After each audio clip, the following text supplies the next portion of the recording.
It is 7 o'clock. I will call the May 13th, 2019 school board meeting to order. Would you please rise for the Pledge of Allegiance? I pledge allegiance to the flag of the United States of America and to the republic for which it stands, one nation, under God, indivisible, with liberty and justice for all. Thank you. Kate, Mayor, if you would do the roll call, please. I'd be happy to. Cheryl Hancock. Here. Tom Cruise. Here. Barb Wetstein. Here. Rebecca Reber. She's excused. Anita Jagosinski. Here. Lizzie Paff. Here. And Gary Dunlap. Here. Okay, with 6 of the 7 school board members present, I would declare a quorum.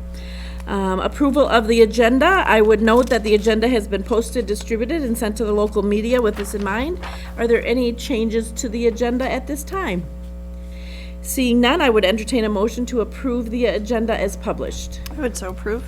There a second? Second. Tom, okay, motion's been made and seconded to approve the agenda as published. All those in favor, please signify by saying aye. Aye. Opposed, nay. Motion carries. Public participation. I haven't received any cards for public participation this evening, so we will move on to recognition and thank you, foreign exchange students. Dr. Mueller. Yeah.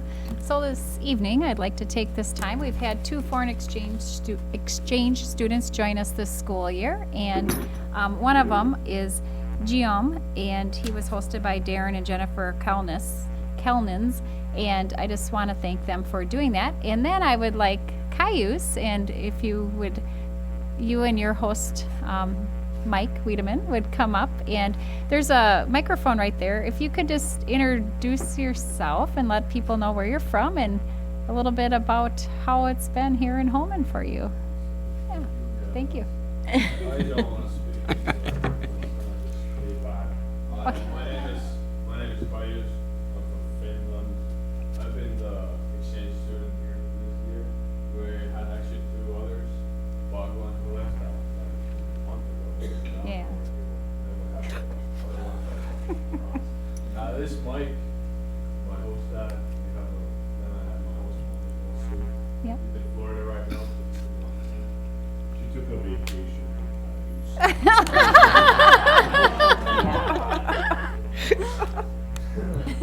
All right. I was supposed to say something about how it's been here. It's a different experience from where I'm from Finland. Everything's pretty chill, I guess. It was a different idea coming here. I felt because like the idea that you have to check in and check out. I go to school. Where I'm from, our high schools are more like colleges, so that I have hours when I don't have them, so I'll just drive home, get meat and stuff. Here it's grind from 8 to 2, the same classes. It's a different system, but it's interesting to see differences, and I appreciate it that way. Really cool. I think I had fun. So besides the schedule, anything that surprised you about the culture here, or maybe we hear sometimes about transportation, that we don't have the kind of public transportation that. Yes, we do not have.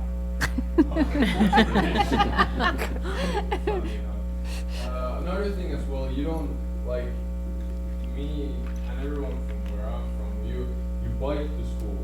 When you start school, you bike to school until you can drive. Here, no one, I see no one biking, everyone rides to school.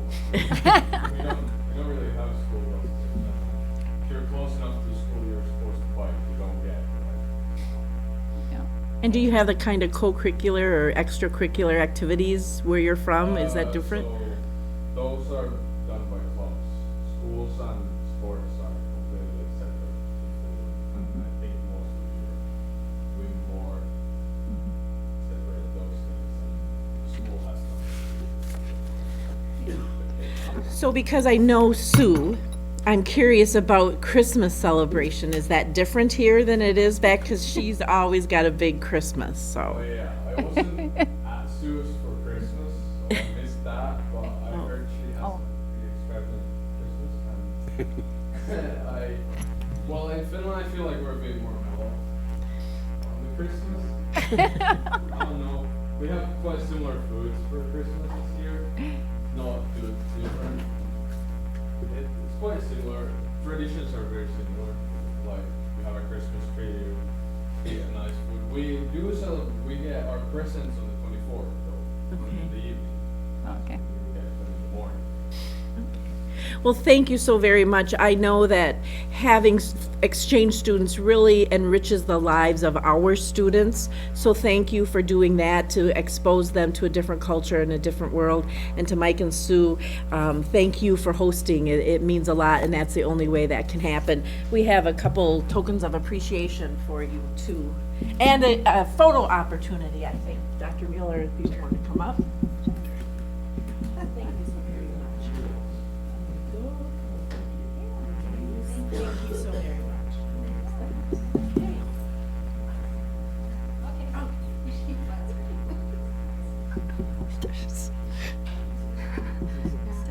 I think anyone is pretty short.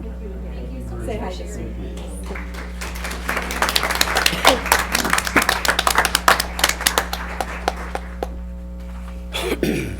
So actually, next, if Mark Provisky would come up, and he's with our Holmen Area Foundation, and the Holmen Area Foundation just recently contributed over $6,000 in grant monies to the school district in school funds with different causes, and let's see, I could go through quite a few of them here. The Writing Club at Evergreen, Super Word Wizards, Peaceful Playgrounds at Evergreen, High School Robotics, our robotics program, Winter Wishes, Ronald McDonald House Blankets project that our kids out at Oak Grove do, and they bring to the families in Rochester. The Reality Store, they're helping out with some of that. Family Literacy Night, Home and Christmas Caring Tree. Mark, I'm sorry, were you going to talk about this? Okay, okay. Flexible seating. So they just contribute to so many things, and we're so appreciative in that. So we definitely wanted to thank you this evening too, and I don't know if you wanted to. Sure, just a couple of things, and then we also donated some community enhancement grants. We donated to the Garden Club. We gave 1,000 to the Vietnam Wall. Hopefully, all we get a chance to go there this past weekend. And we're giving $500 to next week, Wednesday, I believe, at the senior night, we're giving a $500 scholarship to Madison Twitchell. She's a wonderful young lady, I'm sure most of you know her. And then a $500 scholarship to Valerie Olson. So we'll get $1,000 total next week as well.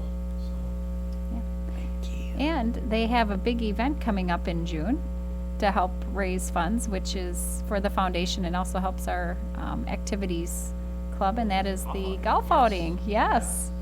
So So you got to do a plug for that. It is June. June 19th, say? Yes, At Cedar June Creek. 19th at Cedar Creek. Yep. At Cedar Creek, coming up, Mike Schmidt's Memorial. Boy, the more the merrier. Still got room for golfers, and please see myself or Dave Justin, Chris, any of them. It's a nice scramble. I think it's a shotgun start at high noon. I think that's Cedar Creek. Last year, what did we raise? I think we topped 20,000 last year. Yeah. Even if you're not a golfer, come on out. It's the foundation. We'd love to have you there. Good event. Well, and thank you on behalf of the school district for your support and your leadership on the foundation and your support of our district and through the foundation and other areas too as well. We very, very much appreciate it. So thank you very much for coming out this evening. Thank you. Thank you. And just last recognition is this last week on May 3rd, it was School Lunch Hero Day. It's a day that we had the opportunity to celebrate our wonderful nutrition services staff. And it was fun being at some of the schools. They had their lunch lady superhero shirts on and so forth. And also thanks to Mike Gasper for the great program that he puts on for our students. So thank you. All right, well, thank you very much. And then moving on to reports and discussion, Family Career Community Leaders of America. It is a report, not on our consent agenda. It looks like we've got a couple folks coming up. Great. Sure, you can. Yeah, sure, you can sit there and do that. Do both mics work? Yes. Okay.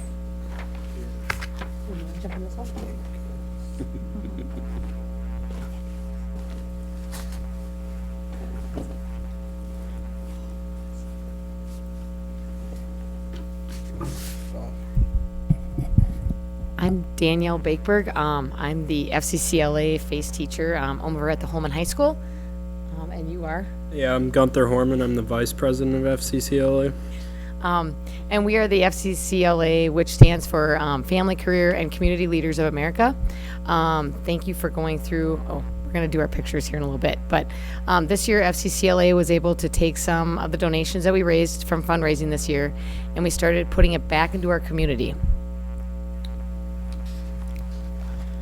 They went to conferences. Do you want to talk about that? Oh, yeah. So we took some of the students, some of my younger ones, to a state conference to see what FCCLA is all about.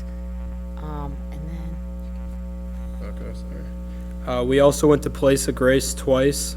It's a place where they give meals to homeless people.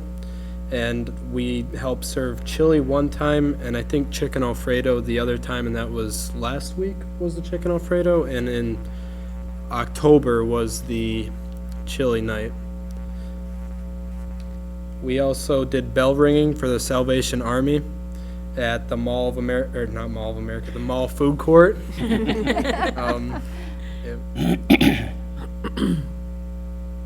and we made bars for the Legion Hope Supper in March. And we found out that somebody thought the salt was the sugar, so one of the pans was a little salty, but for an interesting night there.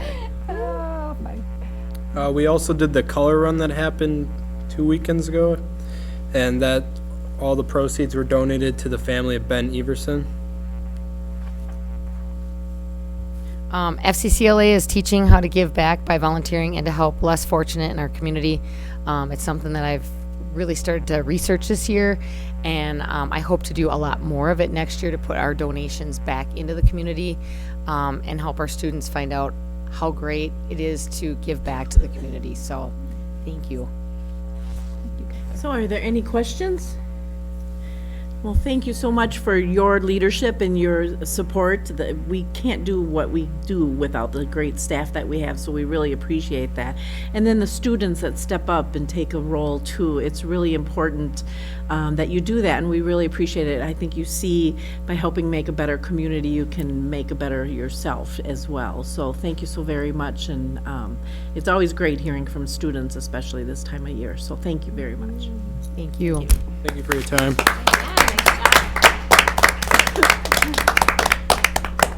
Okay, then parent transportation contracts, Beth.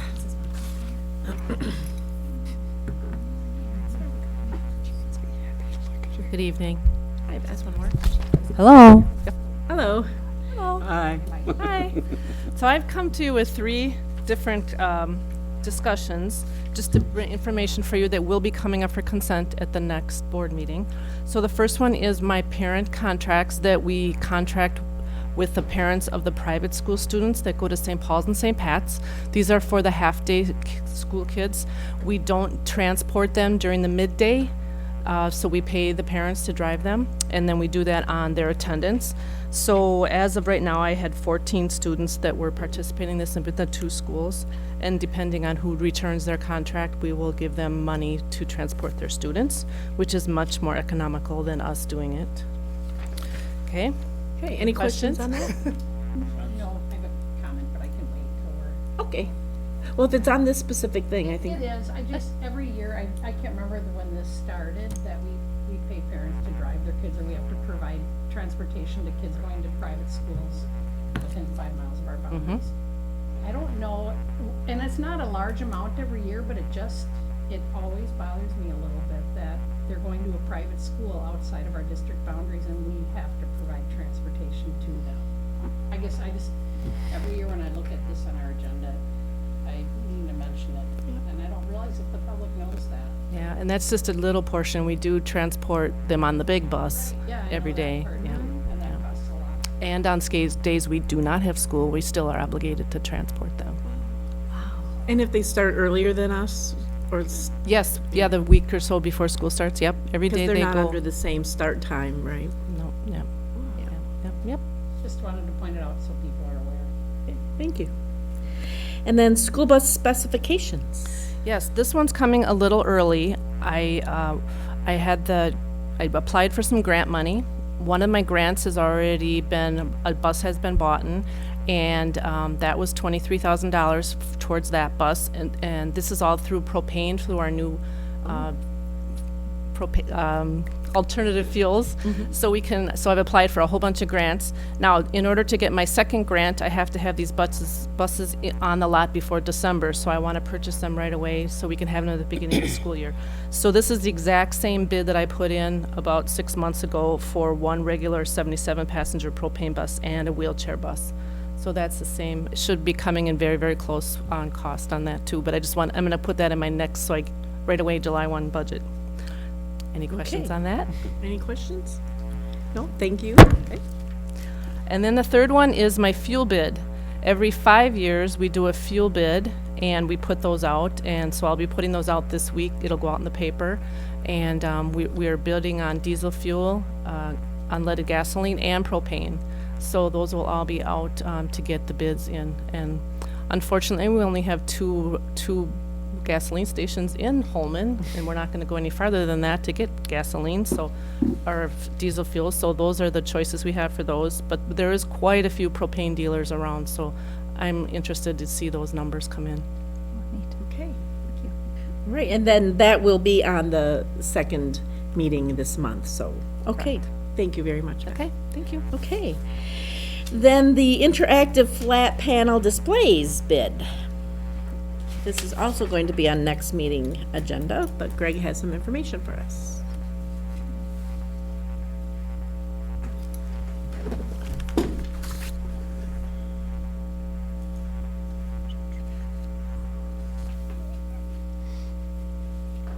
So I will run through two technology items this evening. Interactive flat panel displays, as well as one-to-one program student Chromebook bids. Both of these are listed for presentation this evening and for consent at the following board meeting. First off, interactive flat panel displays. This project focuses on Prairie View Elementary and the 32 classrooms there with the present smartboard and ceiling-mounted projector setup. This is part of a staged approach across our district to upgrade classroom display technology, to modernize it, to make it more user-friendly, more easily viewable to the students regardless of lighting conditions in the room, make it easy to use for teachers, and much more feature-rich compared to what we presently have in these classrooms. We did a similar project at Evergreen Elementary last summer, if you recall that. So at Prairie View, this project involves installing 75-inch interactive flat panel displays in all 32 classrooms with the current smartboard and projector configuration. The request for proposals from this project as well as a bid tabulation are included in your Google Drive this evening. For this RFP, the district focused on 3 pre-selected models of displays that we had positive feedback on from use across the rest of the district. Since several bids on these models came back within our price range, we did not look to alternate models that some bidders submitted bids for as we did these reviews. We want to stick with something that we have experience with if we're going to implement in this quantity. So in providing a recommendation this evening, we weighed feature set, ease of use, and several other items against price, alongside price maybe I should say, to form the recommendation we're providing. The panel recommended for purchase here is a Promethean model AP7B75NA1. This is not the lowest cost product among preferred products listed in our RFP, but it offers the strongest feature set with several key features, better ease of use, and much stronger support and documentation from the manufacturer compared to what we would deem the next best product, weighing price and feature set, which would be a BenQ product. It also includes mounting hardware with each unit that we need to purchase separately if we were selecting an alternate product. So that is some of the justification I'm going to provide here as to why I'm making this recommendation. The team responsible for testing these products and assisting in making this recommendation believes that these differences more than account for the price premium of $229 per unit. In last year's bid, the price difference between these two product lines came in much higher at nearly $800 per unit, and that's why we made the decision we did then to go with the alternate product. If approved as recommended, this project will have a total cost of $116,157.44. Any questions on that item? And that will come out of the sinking fund. Yep, technology allocation of Prairie View Sinking Fund, you got it. Yeah. Just a question in terms of technology replacement. Yep. So what is the process in the district amongst all the schools, like for this type of technology replacement? Like, how is it decided? We look at what schools we're seeing the highest failure rates at. We look at the age of equipment presently in classrooms at a given school, what's already been replaced, what hasn't, and we try to systematically approach it from there, keeping schools standardized when we can on a certain piece of technology. So that teachers can cross-train one another on the equipment, so that those who support the building from a technology standpoint have some sort of standard to support within that facility. So it doesn't always work out that easily as we implement these things, and the budgets we have available at a given time or the needs at a given time or for a certain subject area, a certain grade level, they may differ, and we might not have standard products in every classroom at every building as you walk through, but we make an effort when we can, as we did at Evergreen this past summer, and we're doing here at Prairie View this summer, to try to keep standards in place. Okay, thank you. Yeah. Any other questions? Okay, nothing on that. That will come on our next board consent agenda. All right. Okay, then the one-to-one.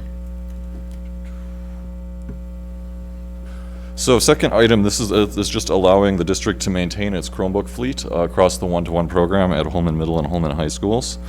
2 classes of students are slated to receive new devices this year as part of the program. By this year, I mean this fall, August, September, as they return to school. 8th and 9th graders this fall will be receiving new devices through our program's refresh cycle if this is approved as recommended. This bid, compared to the one we just discussed, is a much simpler exercise in procurement. We're looking at one product that we've pre-selected for many, many reasons. It's actually the same product that we purchased new last fall to hand out to the grade levels who received devices then. It's worked very well for us. The parts availability from the manufacturer in an ongoing manner is very good, and they have a plan to keep parts available for a long time so we can keep these devices repaired and in good working order for students. So we went out to bid saying this is the product we want. Multiple vendors bid on it. CDWG out of Illinois is the low bid at $359 per unit. We're purchasing 660 units, and that brings this total cost to $236,940 even. So that is the second bid. Any questions? And does that include elementary? I know with the referendum, there was some talk with getting some Chromebooks for the elementary level. So we do purchase Chromebooks for our elementary schools. We purchased many through this past school year, and starting off this next year, we're purchasing for middle and high schools one-to-one program. The referendum as written for the coming 5 years allows those dollars to be used in our elementary schools as they are available. So it's absolutely, we do upkeep technology in our elementary schools. We've done a lot this past year. We're in the process right now of refreshing a bunch of iPads and adding iPads in our elementary schools to bring the per classroom count up higher. We did try to be clear in the referendum that we're not going one-to-one at the elementary level. That would require a much higher dollar amount and likely a tax increase given other projects also in progress across the district outside of technology. So Yes, new referendum dollars can be used in the elementary schools. In this case, where the purchase is for middle and high school. And so you said you're buying new ones for the 8th and 9th graders? Yep. How does that work with 6th graders? There's a whole refresh cycle that we have laid out in a table, and I didn't include it in your drive this evening. I certainly can throw it in there for the evening that this is consented to, certain grade levels inherit others' devices, others get replaced, grade levels hold on to their devices for several years. So, for instance, these devices being replaced have been out and in use for 3 years. The longest we try to go is 4 years, and we have a cycle going where we replace 3 grade levels worth, 2, and then back to 3. So, Well, and that totally makes sense. I guess I thought they got a Chromebook and it stayed with them through their career.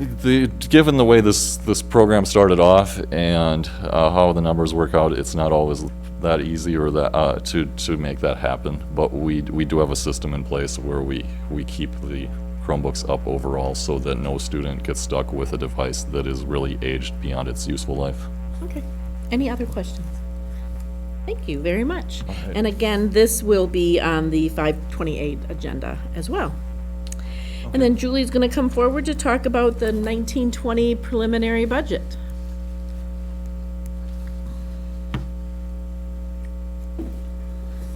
She looks excited, too. Are you excited, Gary?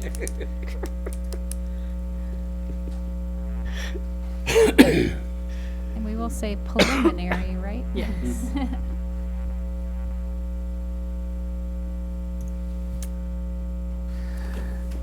So the summary for the preliminary budget was provided in your drive. I'm just doing a PowerPoint presentation so you can see it bigger on the screen. So the line items highlighted in the presentation are the major line items within the summary that was provided. Yes, this is preliminary. So as the board's aware, we do several versions of budget. This will be the first of the 1920 budget, and then we move on to proposed in August, original in October, and several revisions throughout the fiscal year. The budget forecasting begins in the fall, so last November, actually, you approved input variables for forecasting. They've been revised according to our health insurance premium renewal, as well as base wage, which is being recommended next on the agenda this evening. In addition, it now includes Fund 42 again, so that's back on the summary for the construction of the high school addition and remodel. The assumptions for per pupil categorical aid and revenue limit per member have been conservatively estimated at the current rate, or keeping flat until we know more because the legislature is still in session. There are many moving parts. There's many projects underway. We have Evergreen and Sand Lake 2-stage entries. We have Viking coming up in the future. We have addition and remodel and land moving. And so we don't always know which fiscal year exactly those projects will fall into as far as invoicing and completion. So we'll do our best to estimate those going forward.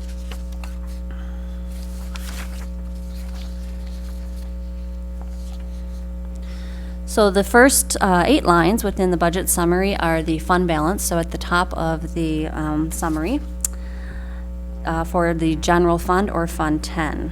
Columns 2 and 3 are the audited 17-18 and the unaudited or the current year revised 18-19 budget.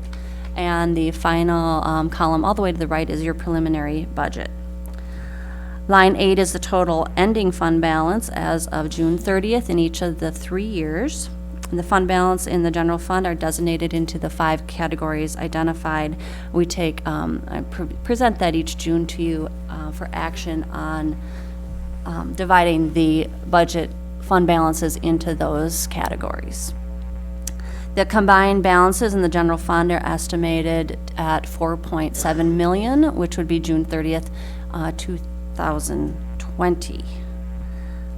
Please note any underspend of the referendum projects will carry forward in the committed funds, and so we do have, we still plan on having some unspent safety and security 2-stage entry dollars from 2017 voter approved referendum that'll be carrying into the following fiscal year for the completion of the Viking 2-stage entry.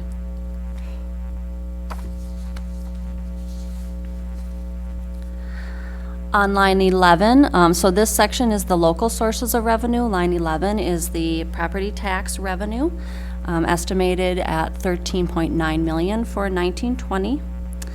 Interest in the investments in the general fund are estimated to decrease. If you recall, we have had carryover funds from the safety and security referendum that was inflating our fund balance, and also the investable monies at the bank. So we had some increases in our interest on investments.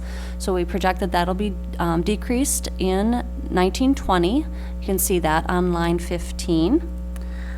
We do also have a reduction in the technology referendum, so that decreases our annual levy. The technology referendum up until this year was $655,000 per year. The renewal at the last voter-approved referendum in April, it'll be renewed at $450,000, so that does decrease the revenue in the tax line item.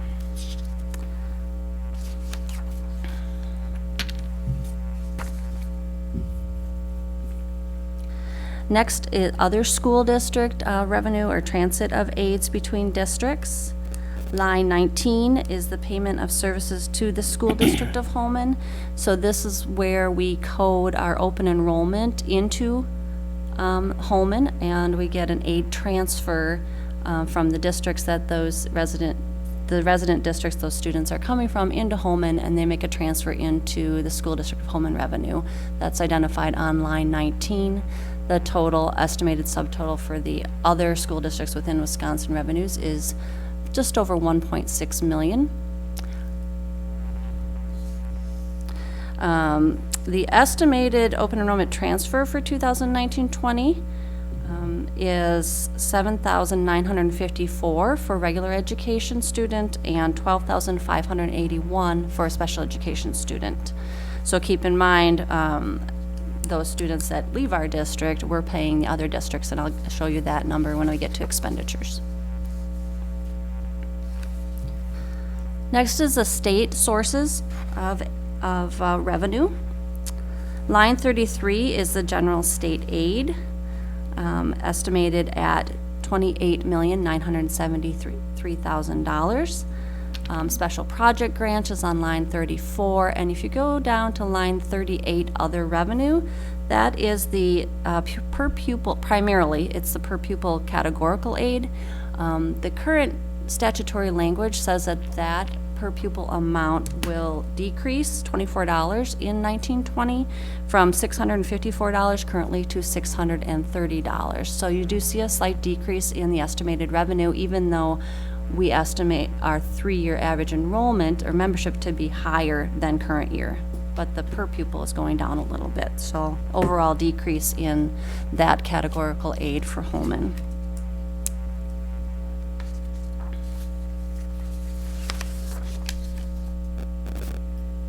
Next is the federal sources in the general fund. So these are federal grants, more specifically Title I, Title II that we receive into the general fund. The estimated revenue for federal grants in the general fund is $416,000.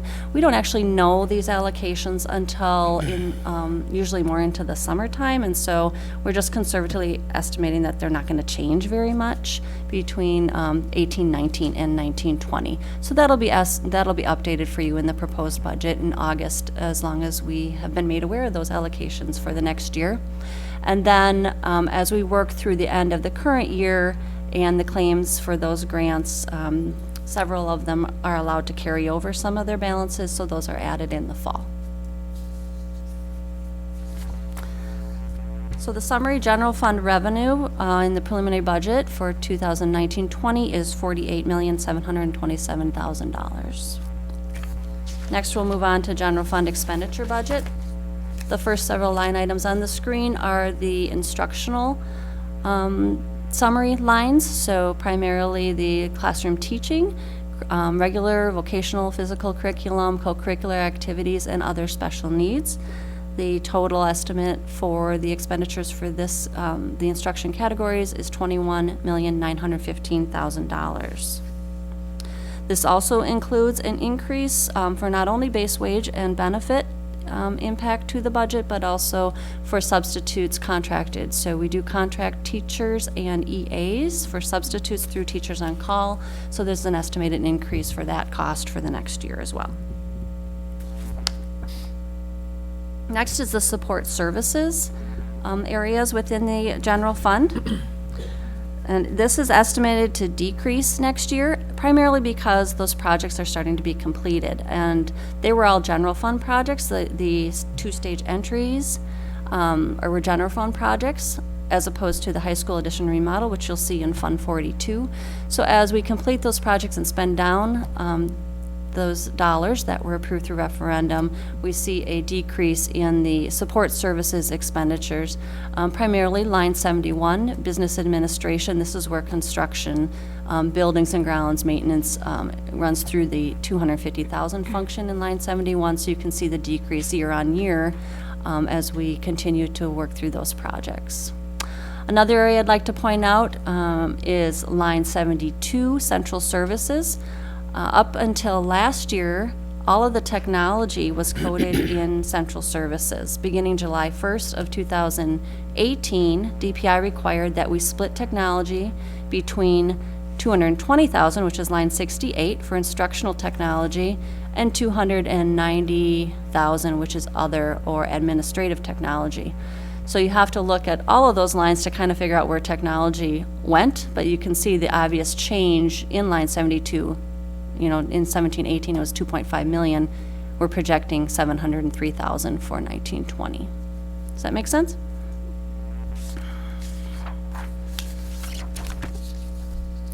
Next is the interfund transfers. Line 77 represents the interfund transfer to special education. So Fund 27 special education is not allowed to go into a deficit position.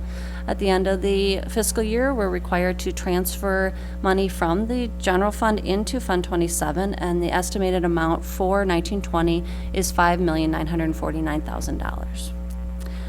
Line 78 is instructional service payments. This is the open enrollment transfer out of Holmen. So we estimate that at 3.3 million next year. You'll notice it's a little smaller than this year because we do predict that our open enrollment net out will be smaller than it is in current year. And so hopefully we're retaining more of our resident students here in Holmen, and we have a decrease in the aid that leaves the district to other districts.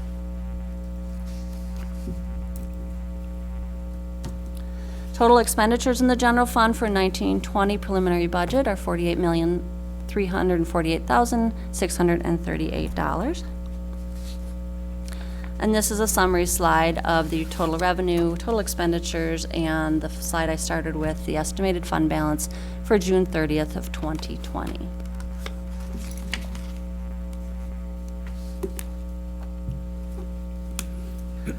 I included this slide again, primarily because we're always measuring fund balance as a total of budget of expenditures in the general fund, and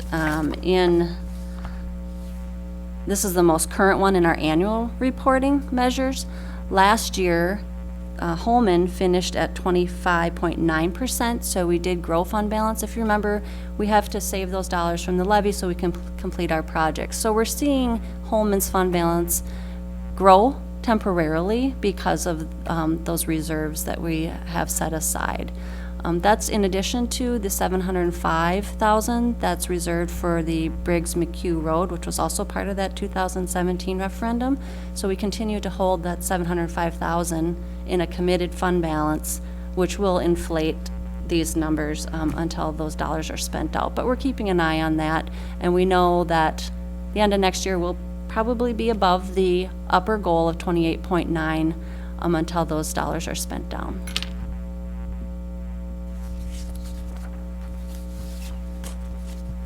Next is the Special Projects Fund in Holmen. It is Fund 21, or we call it the gift account. So this is where our fundraise dollars and donations are deposited into. The gift account is actually spread into about 150 different accounts within the schools, and they're allowed to carry over their fund balances. So the conservative estimate is actually their fund balance at the end of this fiscal year will become their beginning expenditure budget July 1st that they'd be allowed to spend $797,000 unless they bring in new additional revenue next year. So the estimated expenditure budget for next year for the gift account is $797,000.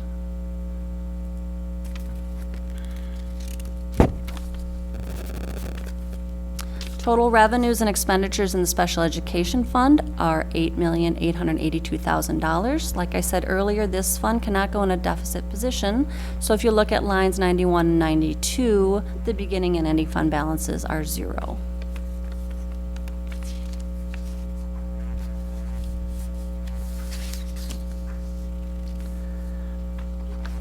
The debt service fund in Holmen is Fund 39, and that is voter-approved debt service.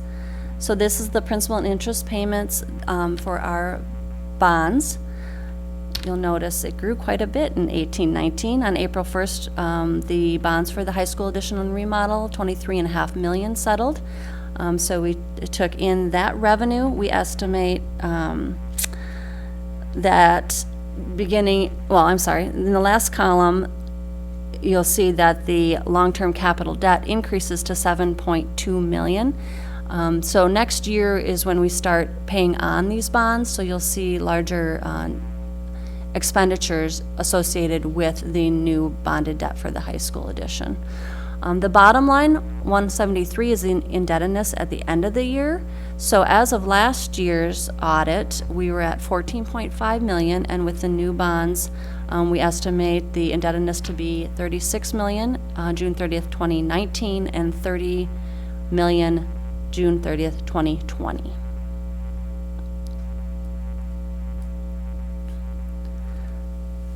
The Capital Projects Fund 42 is where we account for all of the bond proceeds for the construction of the addition and remodel.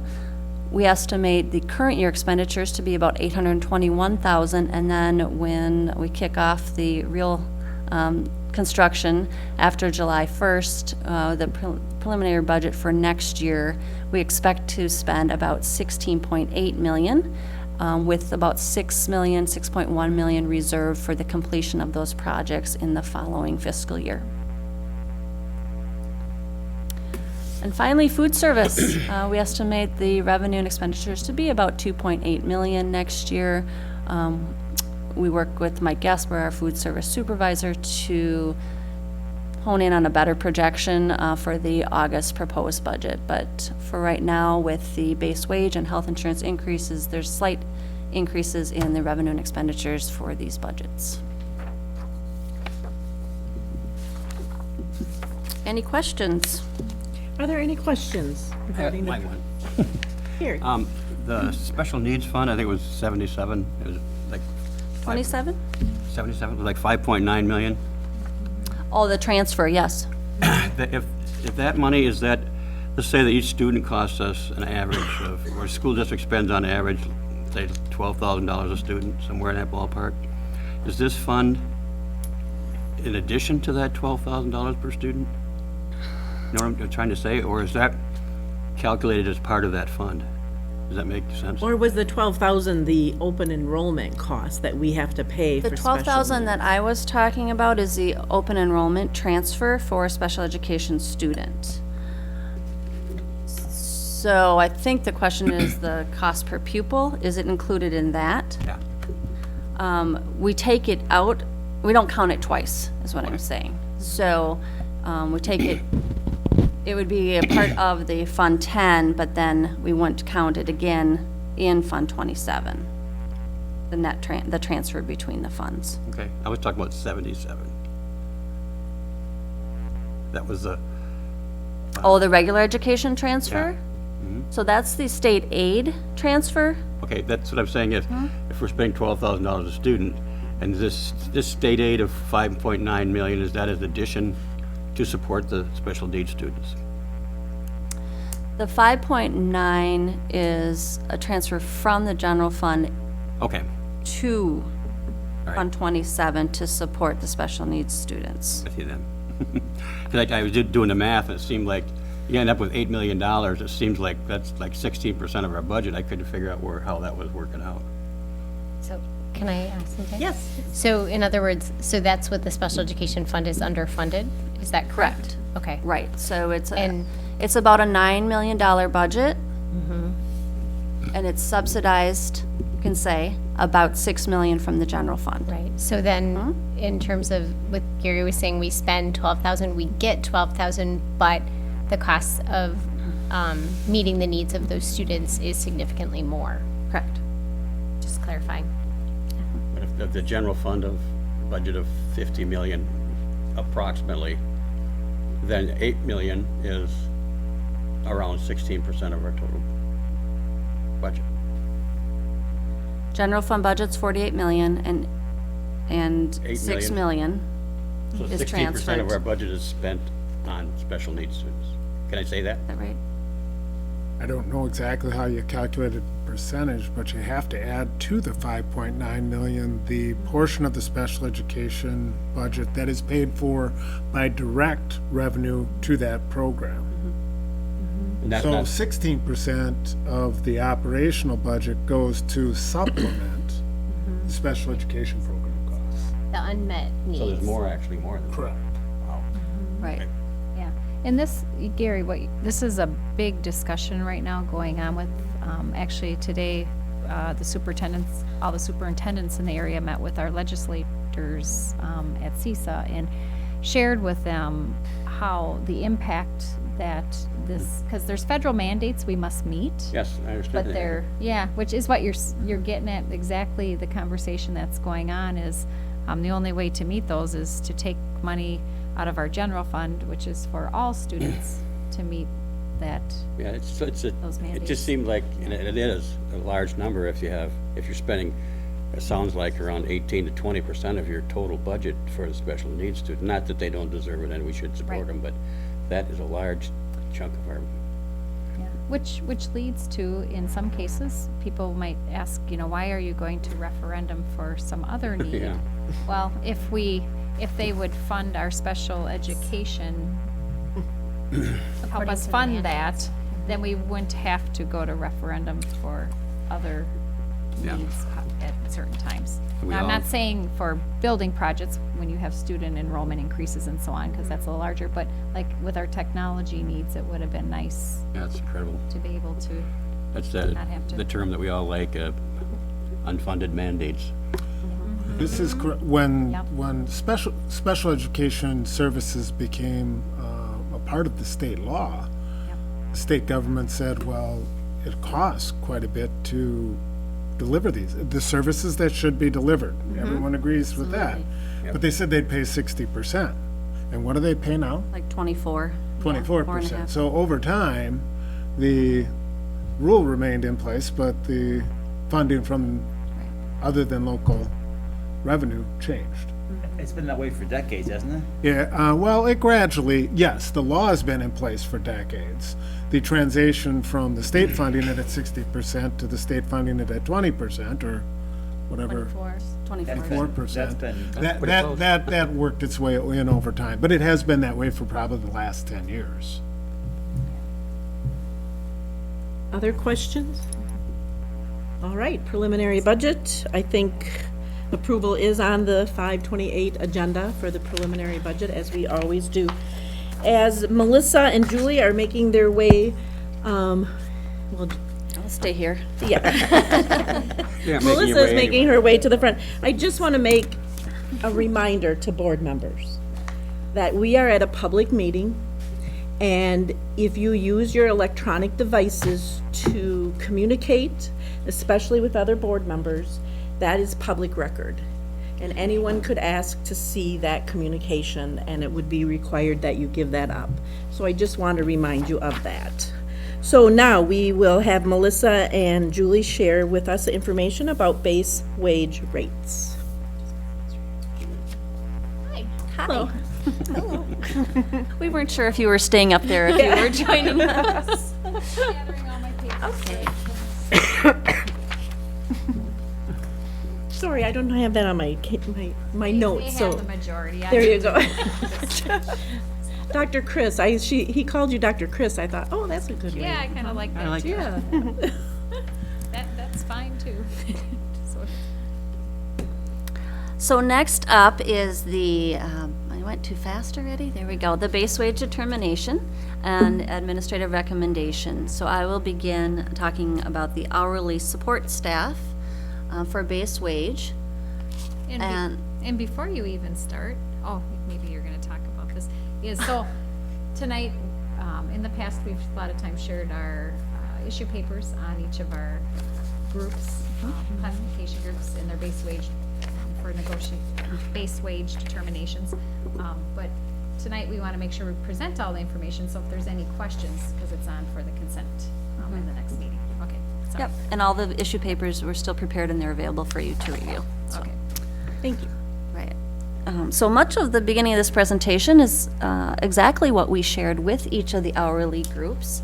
And so we began with the kind of the purpose of the meetings. We met with each of the groups and to explain that wages are important and how the wages are determined is important. And then we want our groups, all of them, to be informed about this process.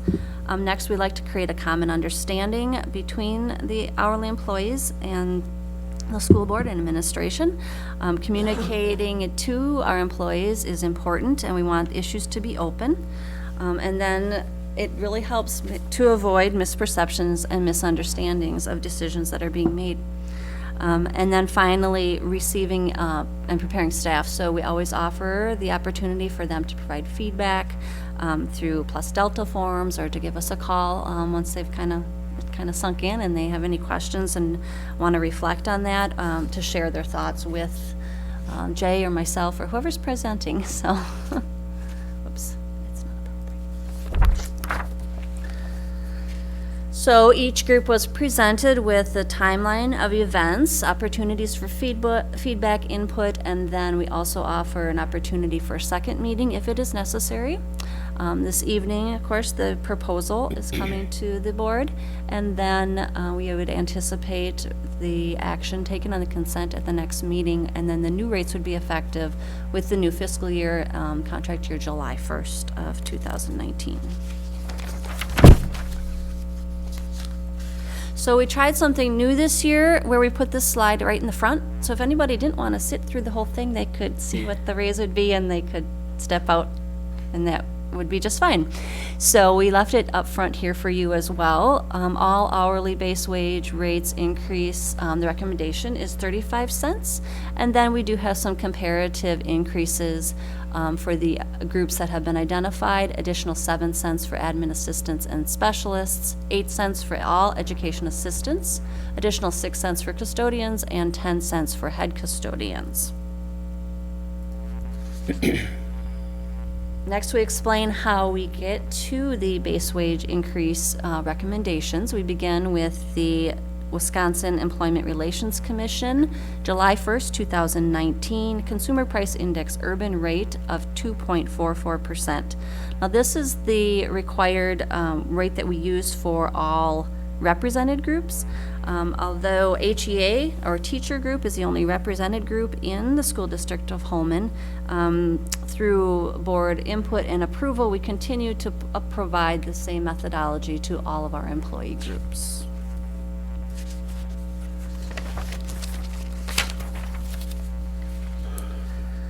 So we begin by taking a snapshot of all employees in each of their respective groups as of January 1st, 2019. And then apply the CPIU. Now, this year, we'll be looking at applying 2.51 to current positions. That was the board-approved input variable for base wage last November. And then, again, we use the current positions, and that definition is January 1st.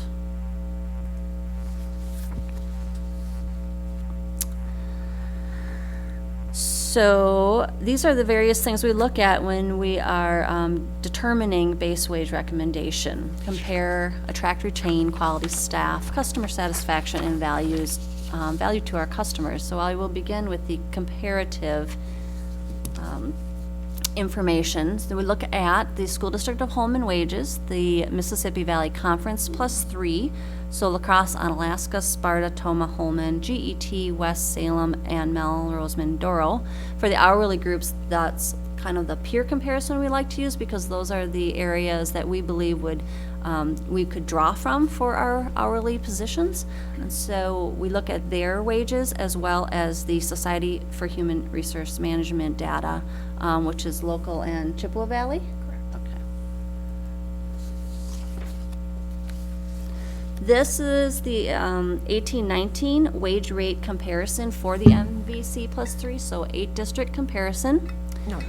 We present this information to each of the groups, and what you're looking at is the ranking for both the entry level or lowest rate for the position, what that wage would be, and then the highest rate ranking and what that wage would be. Draw your eye to anything in yellow and red, ranked as 5 or 6. Those are the ones we'd be concerned about, being able to attract and retain those positions if they are ranked lower compared to our MVC +3 peers. And then just as a note on the bottom, there's some footnotes there. The drivers is only a 5-school comparison because not all of the districts have their own busing. Van drivers are similar, and then there's a 4-school comparison for mechanics. Toma, West Salem, Melman, and Holmen. So not all of them are out of 8. I just want to make sure that you understand that when you look at the ranking. So green is really good. We try typically to recommend 3 or 4 position, but you can see that there are some that are deserving of that comparable wage increase to continue to be attractive to future employees.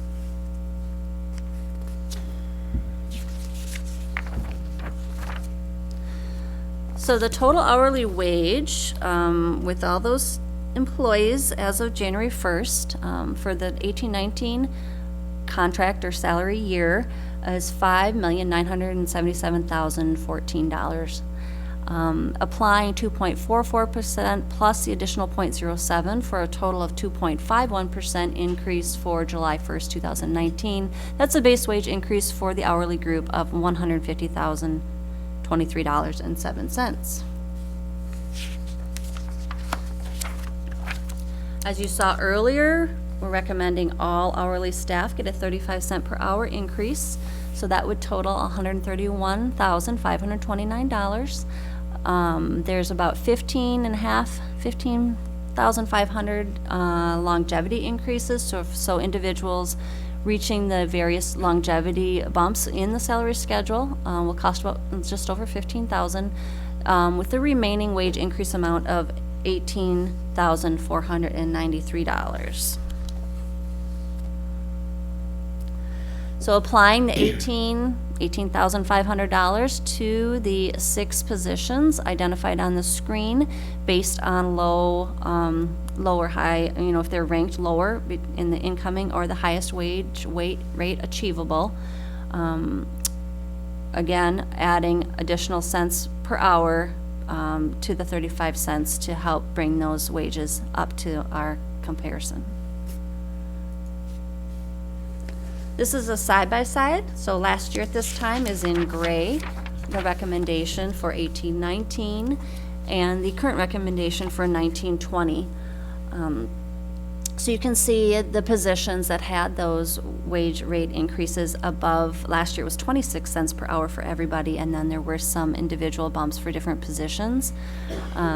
The educational assistants, this will be their 3rd year because they continue to lag in competitive wage rate, and so it's not as much as last year. Last year they had an additional 15 cents. This year we're recommending an additional 8 cents, so we hope that we're making some gains there for the educational assistants. This is the current wage schedule for hourly employees. Pretty small on the screen. Right, and we do have some grayed out lanes. Couple of people in that position still at the step 17, but nobody, no new hires are going into that lane. So at some point, that one will go away, but that is why it's gray. And then the 1920 wage schedule with the recommended cents per hour added to each of them. So I referred to the longevity bumps. Those are the color bands on the wage schedule. Pink is 3%, orange is 4%, blue is 5%, and then all the way at the bottom is a green or 6% increase over the base. Any questions on the hourly group? Any questions? I just have one. Yes. So after 17, they just plateau? Is that kind of the, 17 is the max step, okay, so they would still get the cents per hour if that is Okay. the decision, to Got put it. it on cents per hour. but there's no more longevity But there bumps. isn't an additional longevity, so 6% on longevity is the highest they can go. Okay, and how was 17 decided? I mean, I'm just curious. It's kind of an odd number. I have not been here long enough to Oh, answer that question. But somebody else might be able Been to. here long enough. I'm just It curious. was negotiated. Oh, okay. When all these groups were represented by a collective bargaining unit, and I don't know that there was any magic necessarily, other than the teachers had, at that time, I think, a 16-step wage schedule. Their increases came annually. These increases, as you saw, come in every 5 years. I was just curious. Yeah. So it was when we went away from that, we just kept the same process and the steps and things that we had in place. We have talked to our staff about that over time, because there are school districts, one of our neighbors, in fact, pays every educational assistant the same wage. Doesn't matter, and their philosophy is, if I'm working next to someone and they're doing the same job as I am, it shouldn't matter how long we've been here, we're getting paid for the job. And they do the same thing with custodians, and they are rather unique in that regard. Most school districts recognize some form of appreciation and return on investment for people having been here, and our staff tends to be one on that idea as opposed to one flat wage. Unless it was the highest wage rate, which with I'm sure nobody would argue. Thank you. Okay. Moving on, I'll be going through the administrative recommendation of base wages for our HEA. Now, this is our only group, as Julie had indicated earlier, that is a unionized group. So there is an actual negotiation process that we go through with this group, and they also need to ratify the agreement. So, thank you. So looking at the CPIU, as Julie previously stated, it was the 2.44%, which the board then approved a 2.51% budget increase variable. So there's the additional 0.07% for the teaching group as well.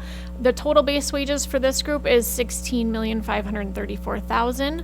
The total base wage increase then comes out to $415,008.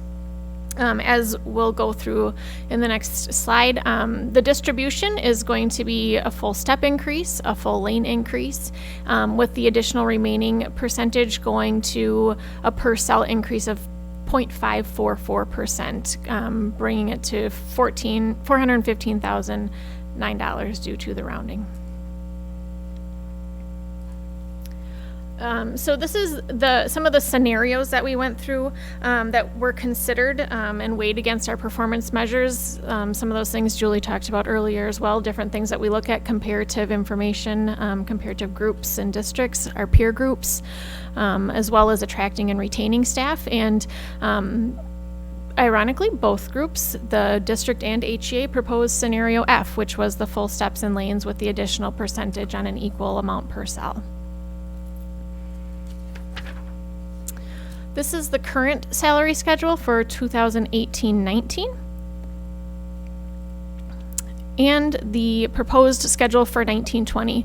In addition to the scenario that we presented with the steps and lane movement and the additional amount per cell, we have also made a proposal to include the elimination of the lowest step, which was previously step 2 on the current cell or the current schedule. So helping on that comparative side and attracting some of those employees to make sure we are comparing at the entry level with our neighbors.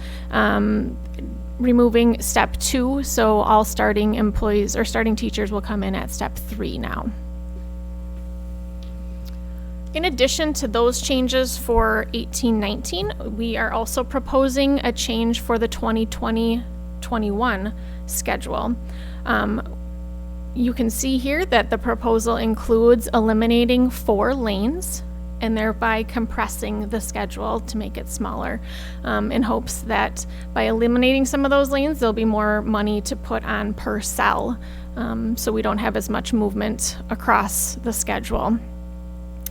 So we would eliminate BA6, 18, MA6, and MA18, go ahead, leaving us with a schedule BA 0, 10, 20, 30, and the same with a master's degree. So with elimination of those 4 lanes, we're proposing that this not go into effect for another year, to allow those educators who may be in a lane that is eliminated the opportunity of this next year to gain some additional credits so they can bump into that next cell up. Questions? Any questions? How was that received by the educators? Very well. They actually, we started talking about some elimination of compression of the schedule, and so it worked out perfectly that was our next conversation piece. So they are very interested in that because that 0.54% on the cell, hopefully we'll see that a larger number in the future by eliminating some of those cells out there. And do you know offhand how many we have in that bottom cell, the very bottom to I the believe right? it is around 50. So we'll be working individually with those staff members to see where they're currently at and what they need to get over that next school year to either bump up or stay where they're at in that cell. So. And how many educators? 141. There you go. Yeah. So 341. Yes. Yes. Thank you. Any other question? Okay, thank you. So when this comes to us, are you bringing both the base wage increases and the elimination of those cells, or? Right now, we're just bringing the base wage increases.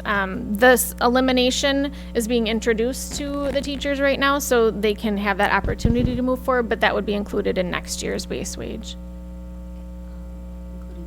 But it would take. Elimination of step 2 would come forward This year. this year, correct. But the actual elimination of those lanes would not take effect until the next year. Correct. Okay, And that is not on the issue paper for this year.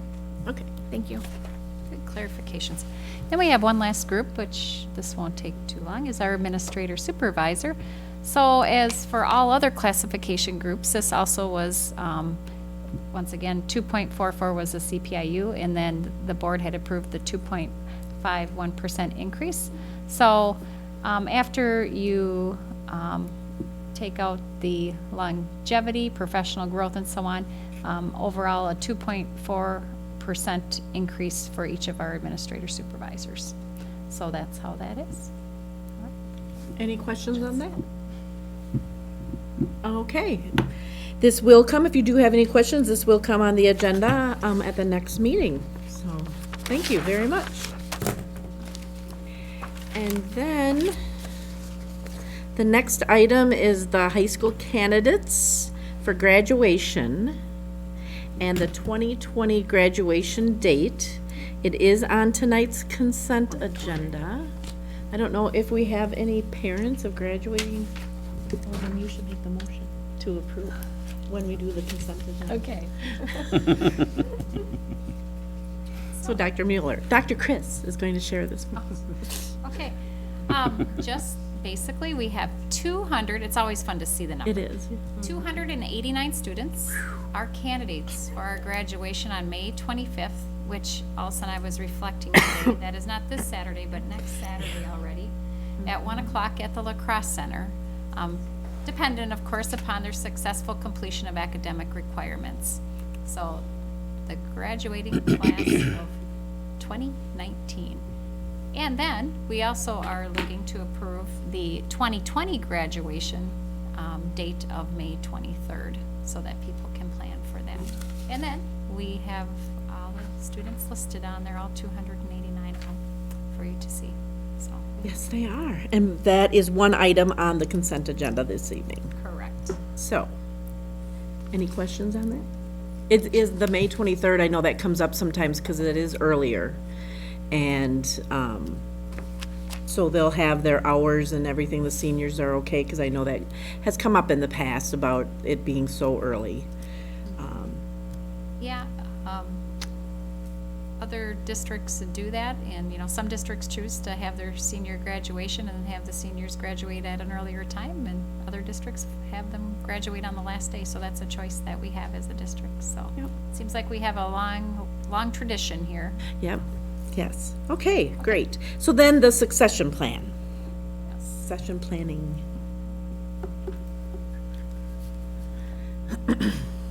Hey, good evening. Tonight I am presenting on succession planning in the district.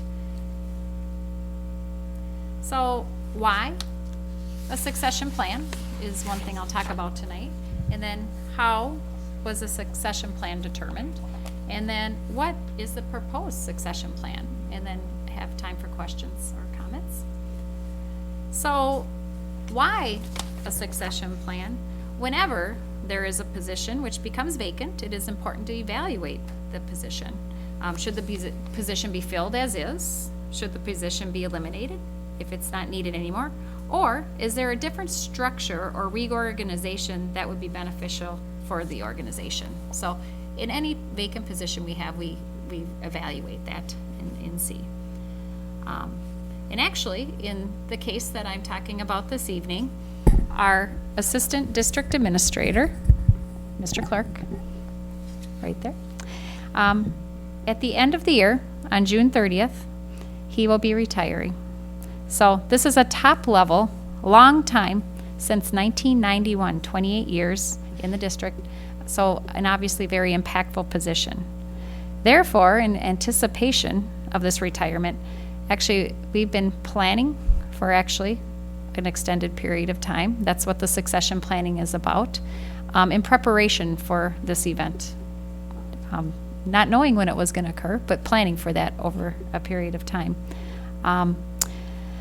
So the next step in the succession plan is integral upon the departure of our Associate District Administrator. So today, I will be presenting the proposed succession plan. And actually, a lot of people don't even realize we've been actually taking steps for the past couple of years with even our structure of our executive assistants. We had an addition to our benefit office specialist, not just recently. The addition of our supervisors and instructional support service. So all these were integral pieces to making it coming forth today. As you see, another reason why is continuity of service. Throughout the events of succession plan, it's important to maintain a high-performing organization, ensuring that our customers are always getting what they need and that there's not a gap in, is very important, that there isn't a gap in services. So as to what I said, that's why many staff didn't even realize we were actually working on succession planning in that, and probably until they're listening to this presentation today. And lastly, one of our focus area of workforce, one of our measures is attracting and retaining staff. It's very important to retain the best. So therefore, when you have highly skilled staff, it's important to retain them, and a lot of times that's through promotion in an organization. So that's the why. Now how? How did we determine to go about the succession planning? Well, we of course look at our vision of educating every student to achieve global success. Our mission, which is to educate and inspire students today and tomorrow, and prepare them for tomorrow, And also in this case, being that Mr. Clark has overseen the support services area for many years in the district, which is our transportation, nutrition services, buildings and grounds and human resources. Their vision of customer service of the highest quality and value was also taken into consideration in what all those components that they have been doing over the years means. And then also, Our district dashboard that we have been working so hard on was a big part in how we went about this. We want to maintain student learning at high levels. We really looked at the fiscal part. You know, how much overtime have we been giving and would we need to give? What's cost savings of a new plan? Workforce, maintaining that satisfaction for staff as we transition. And then also customer satisfaction, our parents and our students, maintaining all those services that they expect through a transition of this sorts. And our health and safety, maintaining those. So currently, this is our current leadership organizational chart. And tonight, I will first speak to the leadership position of our, you can see there in kind of the shaded crossbars, these are the three positions that I will be speaking to: our Associate District Administrator, Administrator of Business Services, and Assistant Supervisor of Human Resources. So this is our current organizational chart.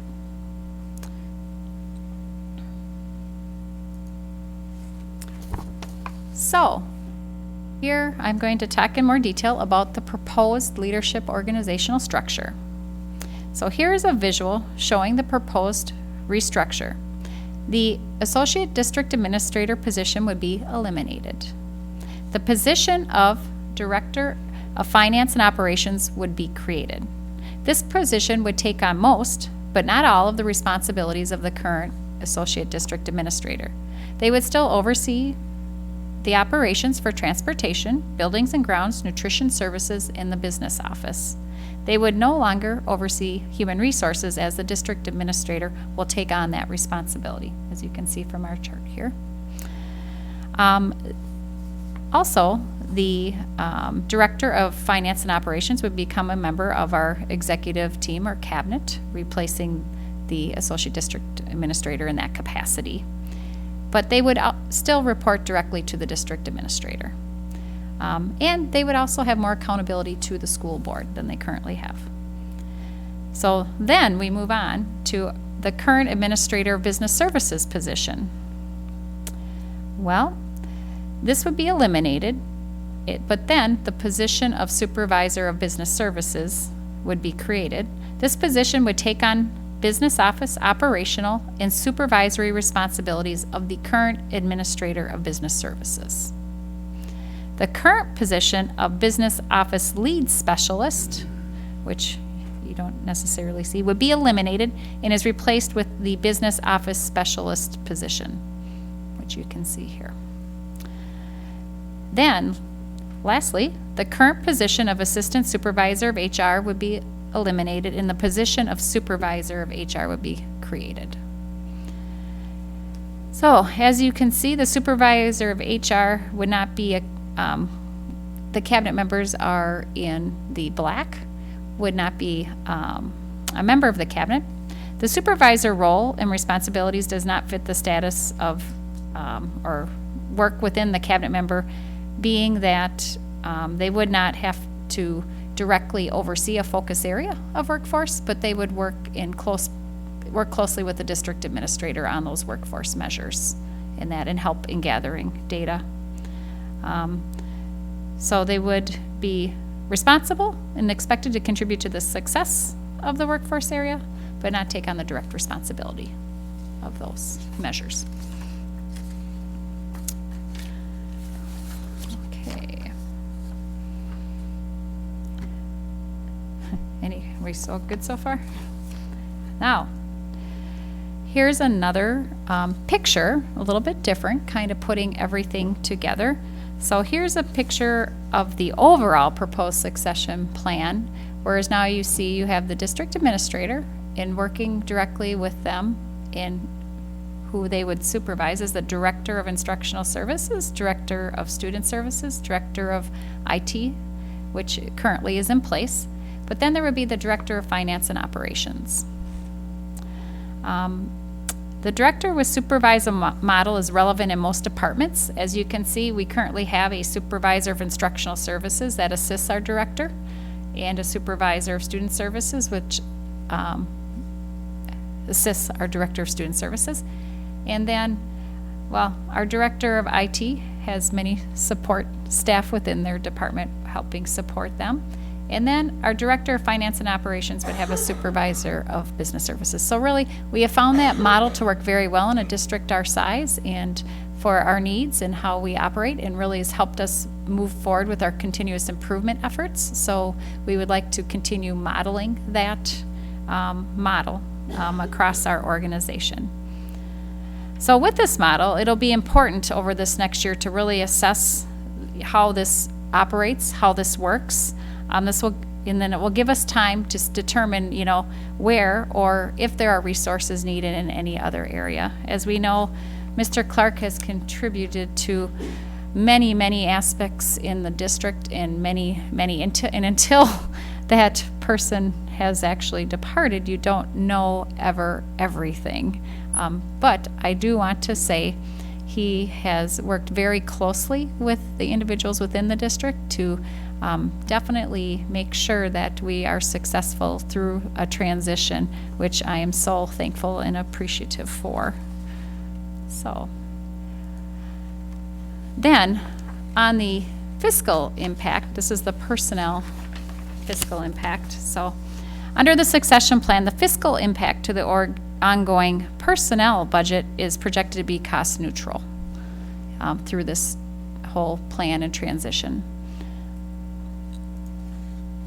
So the overall recommendation, which as you could see through the succession plan, is promoting our administrator of business services to the director of finance and operations, promote the assistant supervisor of HR to the supervisor of HR, promote our business office lead specialist to the supervisor of business services. And the idea would be that they would transition from their current positions to the new positions on July 1st of 2019. So this is for you to digest and ask if there's any questions tonight or any I can follow up with. And so this evening, we have a retirement on the personnel report, and if there aren't, as questions come about, the proposal would be to bring the new positions forward on a personnel report on the 28th of May board agenda, or board personnel report. So as you've said, the transition is dependent on the approval of the retirement. Not that we wouldn't approve it, but. Now that might be a first, but you never know. That's why this is on the agenda this evening for presentation, because the first step is the acceptance of that retirement. And then once that's done, then the succession plan. Assuming, I know. The other thing is too, Dr. Mueller, we have been talking about this as a board. This is something that we have been discussing with the administration, and so that's part of the reason we probably don't have a lot of questions, because it has been presented to us and we've worked through some of those things. But are there any questions, Tom? Yes. Yeah, I see you got a lot of work and a lot of players you're moving around. I'm just curious, is this something that's organic with Holmen, that you see it as another district somewhere else and it works well for them? I'm just curious. Now this is actually something that is Holmen. It is special to Holmen. You definitely have looked at other models and evaluated many different models, but in Holmen, this model has seemed to fit how we lead and how we function to get our best results for our students and to meet our mission and vision.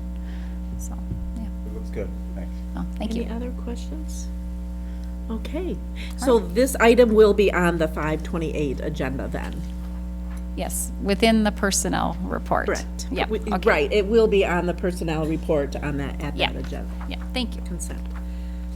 So, then I would move on to the consent agenda items. We have 8 items on the consent agenda this evening. Unless you would like to have any pulled separately, I would entertain a motion to approve the consent agenda items as presented. So moved. Okay, is there a second? I'll second it. Okay, Tom? Okay, motion's been made and seconded to approve the consent agenda as items as presented. All those in favor, please signify by saying aye. Aye. Opposed, nay. Motion carries. Oh, and I have a few comments this evening. Yes. I didn't like it. So we have a few retirements, as you heard. Well, first of all, Steve Russell, he's a bus driver for us, and actually he even drove my son home for the few years in that. Hired in 2003, he's been with us for 15 years, and so having someone that the students really got to know, and he knew them each day, so we'll miss him greatly. And then we have, well, we call him Butch, and that he's one of our custodians at the high school, and that he's been with us 41 years of service in that, and he is retiring here. And then, as you had heard, our associate district administrator, Mr. Clark, he was hired August 1st of 1991 and has been with us for 28 years of service. So just thank all of these individuals for their dedication and their hard work and just making Holmen what it is today from all their years. So thank you. Okay, thank you. So then moving on to board member reports and discussion. If you have anything, comments to share, I would invite you to do so. Tom, you're up first. I wanted to ask Chris, that moving wall, that Yeah. Vietnam War, how did we get a hold of that? So it started with our social studies teacher, Mr. Sepich. Am I He asking had you to repeat yourself? I apologize. No, he had this dream and vision to bring this Vietnam moving wall to Holmen and to our students because it is within his curriculum. Then he started having discussions with some of our folks at the American Legion in that, and they just, I don't know, he brought it to them, and he's like, I'd really like to do this, would you help me out? So that's how it started, and then they started working on it, and they came to some of us and asked, is it okay, can we do this? And well, certainly, and then they brought, they graciously donated, you can see the site out there with the flags, donated the flags, and remember they came to the board meeting and presented to you if you would do that, and so it was such a moving event, I think, for so many, and we're so appreciative for what they have done by bringing that and having that. It was intergenerational and just such a neat. Yeah, I walked and got some tours and stuff. So what percentage of the students helped with that? Oh my goodness. It says a lot about them. A lot of the students. I mean, not all the way from helping set up to doing landscape to just, we had students raise some funds even. And then at the ceremony, we had students sing and play in the band. Some did reveille. Yeah, and then, Barb's son, he played the reveille. There was so much involvement at so many different levels, which was really neat. And it was neat to invite a lot of people, I feel, welcome them into our school, because it rained the day of the ceremony. But to welcome them into our school and have them there was just such a neat event, so. Yeah, I was really proud of it, so thanks. Hey, next is Kate Mayer. I just wanted to briefly say that I was able to attend the open house for the greenhouse. I wasn't able to be there for dinner, but I know Barb was there and Chris, and they'll talk about that. But it's always a really good conversation with Mr. King. And as we were speaking, I got to thinking, not just his department, but I know, and I understand how ideas come through leadership and in each building, and then they come to the board. But I wonder sometimes if the board, I'm just going to say, I think it's really cool to hear what the future looks like to someone whose brain specializes in that certain area, just as part of our education, I think. And then when leadership team does bring forth things for a budget approval, we begin to have a common background knowledge. And I won't go into the things we talked about because I probably wouldn't pronounce most of them correctly, but really cool ideas, not just technology, but an apprenticeship program and what that might look like. So I'm going to put that forward. The opportunity with the open house was lovely. All of the presentation, I think the greenhouse would make a really nice little cafe a money-making kind of thing. We even talked about that, and the food service was pretty excited about that too. So, but it was a great day. It was just wonderful. It's beautiful. It's just beautiful what is there. So I appreciated that. Thank you, Kate. welcome. Barb Wetstein?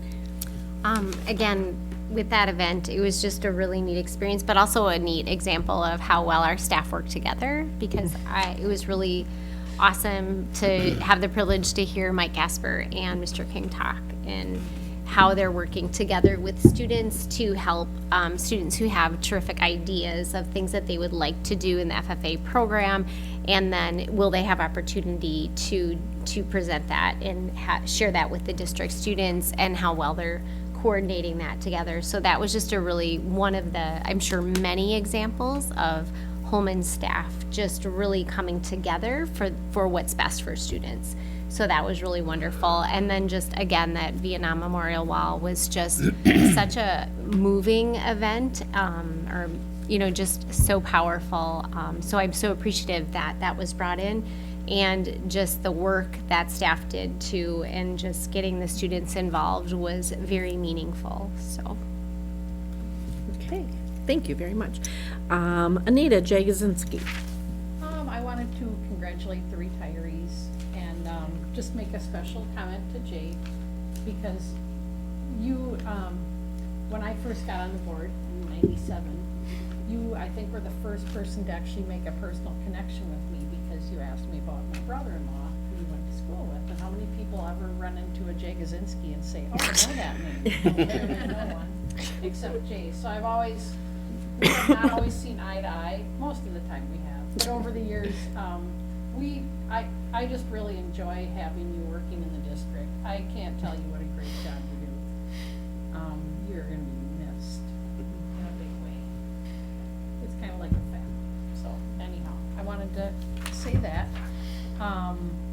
The Vietnam Wall, just the impact of, I didn't see it going up, but when I got off the freeway one day and went to turn, or not the freeway, 53, and went to turn to go into town, to see those flags and picture even just the work and the thoughts of the people who would be putting those flags in, and what that must mean, what it means to anybody even driving by, but for them to take that time and the care, and every one of those flags, it was just mind-blowing. And then to go through, I walked through the wall one night last week when it was pretty cold out and there weren't a lot of people there, but still enough that were tracing names, and some left flowers, some people weeping. It's so emotional. I saw the one in DC in person, and this was at least equally impactful because it's in my own backyard. So I thank the Legion and the high school, Mr. Sepich and his class, and everybody who contributed and helped raise money to make that possible, because what a once in a lifetime opportunity for so many people to see that, even in that replica form. Just outstanding. Congratulations to the graduates. I wanted to express that. And then we had a Personnel and Governance Committee meeting last week. Some of the things that we looked at and discussed, employee handbook language examination. We talked about the professional compensation for curriculum pay and cleaned up the language, up the rates a little to be more competitive. We talked about vacation being credited for, find my notes here, for 12-month employees who come from another job at which they had 10 days of vacation.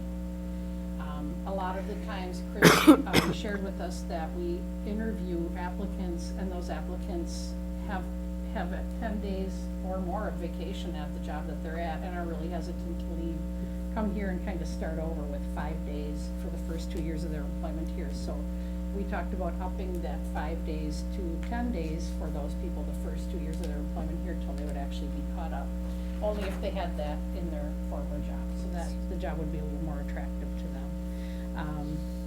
We talked about unpaid leaves of absence in the employee handbook language to provide greater clarity. We discussed employee resignations. We changed the date of resignations to align with state deadlines. And teacher contracts now need to be returned by June 15th rather than April. And then policy considerations, we cleaned up the language in the board committees, and we postponed the discussion on board policy administrative rule development till we have our board workshop in July. I'm saving the biggest one, at least to me, for last. We discussed crowdfunding, crowdsourcing, and policy considerations for that. So many districts, and really anyone, nowadays uses crowdsourcing, crowdfunding to raise money for things that they don't normally have the funds to provide. And so the district is clearly delineating the rules that staff members and people associated with the district will need to follow in order to use crowdfunding to fund their, the things that they would like money for. So that everyone's in the loop and everyone's using the same set of rules. And that's all I have. Good. Sounds like it was a good meeting. It was a great meeting. Yeah. It was a really good meeting. Well, good. Still, we're out 6 minutes early. So. Oh, of course you were. That's your specialty. Okay, Mr. Dunlap. Well, I'd like to congratulate Jay on his retirement. I think we should stay until he gets it right. He's been a close friend as long as, and a co-worker all these years, and we've gotten along great, and got a lot of great things done. It's gonna be hard to get along without him.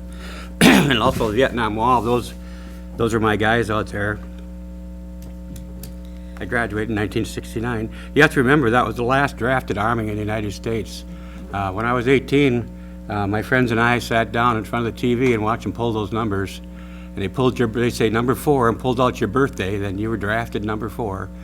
And they drafted in the Army, and they counted off by 5s, and they said, congratulations, everybody with the number 5, you've been drafted into the Marine Corps. So those kids a lot of them didn't want to be there. My generation didn't see that war as something that was needed, or we didn't see why they should have been over there. Excuse me. I went to the activities meeting, and I got a lot of notes from those guys, and it was very fulfilling. Keep in mind that we still only spend like 1.4% of our budget on co-curricular activities. That's just not enough money right now because, for example, the football team, the second highest output of football players in our conference was 76, I think, by Central. They had 76 players over football, which is a lot of players. Holmen had 114. Wrestling, of course, with 24 girls, the highest in the conference was 46 people up for wrestling, and Holmen had 77. The same is true right now with volleyball and some of the other teams. We need some support there. And then a lot of the things I talked about were additional coaches. We're building new facilities, and we're building a real juggernaut when it comes to kids participating in those activities. So we have to be careful that we make sure we support all those kids.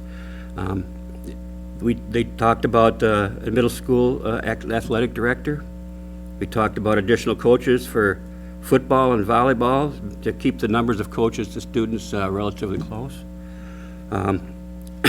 We talked about continuing supporting and training these coaches. A lot of them have a lot of volunteers.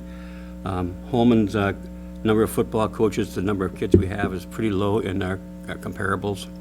But the one post that I would like to really support, and that is the middle school athletic director position.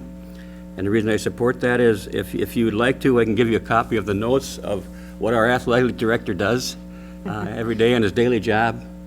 And that includes scheduling the gymnasiums for outside activities, keeping track of physicals, keeping track of disciplinary actions, keeping track of hiring coaches, hiring referees. It's a big job, and it's getting larger and larger with facilities increasing and a number of participants out there. So I'd like to make sure that as a board we support the activities groups and make sure they have the support they need.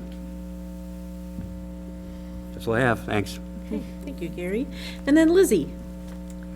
So, as the school year wraps to the end, we're starting to see the light at the end of the tunnel. Kids are getting very, very excited for summer. But also that's kind of bittersweet as the seniors are getting ready to leave. So that's hitting me and my family pretty hard as Andrew's leaving the house. But also that's so exciting, and many students are getting recognized for different college acceptance letters that they've been getting. So that's always really, really exciting. Also, AP testing is coming to a close now. So the high school was in a bit of a frenzy for the past week, getting ready for AP testing and then actually doing those tests. And then, of course, our amazing sports teams.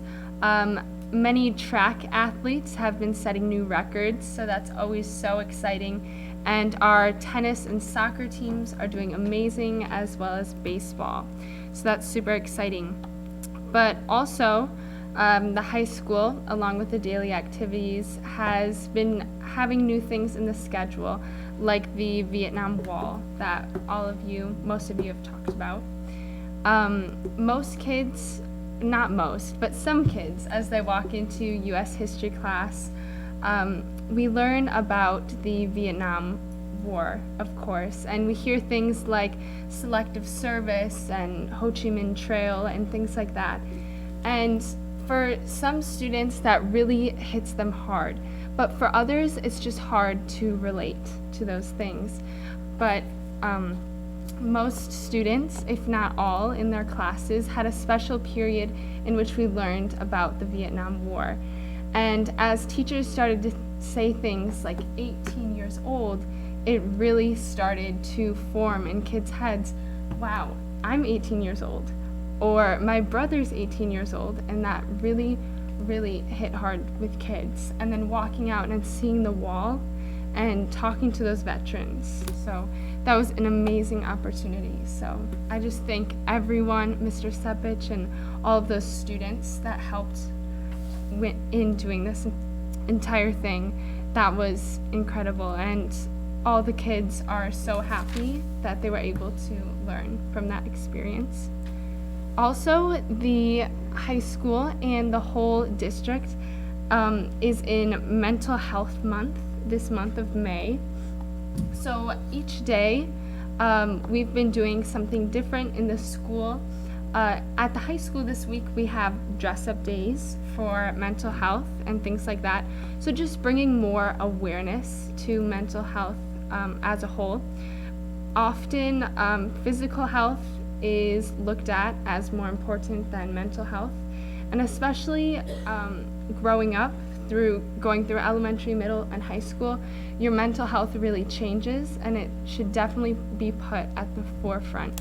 So just a reminder that with everything that you guys vote on, just make sure that students' mental health is a priority.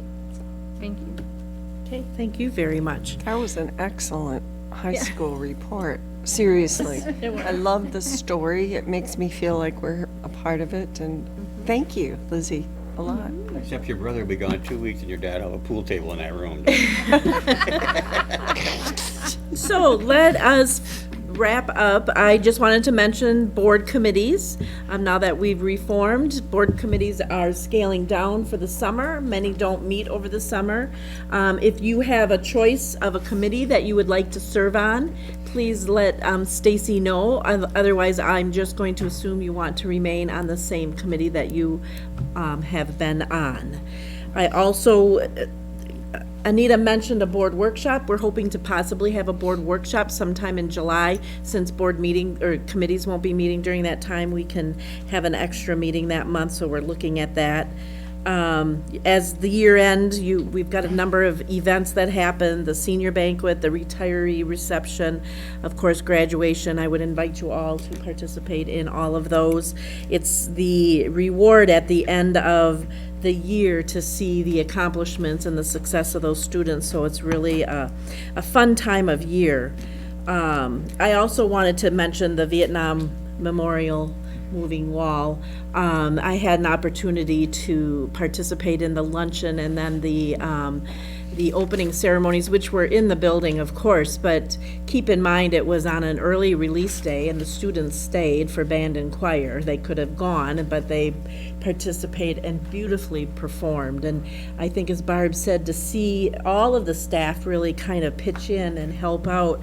We had the band and choir there that day. I know I saw pictures of Mr. King and his students out there planting and doing all of that, and then students doing tours. They participated and gave information to visitors at the wall.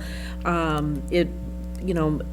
Seppage had the idea, and to me, it really is reflective of what a quality district is, because oftentimes someone might have an idea, and if they don't have an administrator who supports them and empowers them to move to the next level and think about that, we don't see those ideas going anywhere. And I think we have a district where people empower other people.